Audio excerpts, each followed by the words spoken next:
اور کہنے لگے کہ جب ہم زمین میں ملیا میٹ ہو جائیں گے تو کیا اثر نو پیدا ہوں گے؟ حقیقت یہ ہے کہ یہ لوگ اپنے پروردگار کے سامنے جانے ہی کے قائل نہیں۔ کہہ دو کہ موت کا فرشتہ جو تم پر مقرر کیا گیا ہے تمہاری روحیں قبض کر لیتا ہے، پھر تم اپنے پروردگار کی طرف لوٹائے جاؤ گے، اور تم تعجب کرو جب دیکھو کہ گناہگار اپنے پروردگار کے سامنے سر جھکائے ہوں گے اور کہیں گے کہ اے ہمارے پروردگار، ہم نے دیکھ لیا اور سن لیا،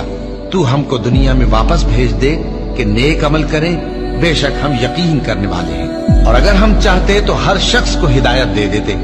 لیکن میری طرف سے یہ بات قرار پا چکی ہے کہ میں دوزخ کو جنوں اور انسانوں سب سے بھر دوں گا، سو اب آگ کے مزے چکھو، اس لیے کہ تم نے اس دن کے آنے کو بھلا رکھا تھا۔ آج ہم نے بھی تمہیں بھلا دیا ہے، اور جو کام تم کرتے تھے ان کی سزا میں ہمیشہ کے عذاب کے مزے چکھتے رہو۔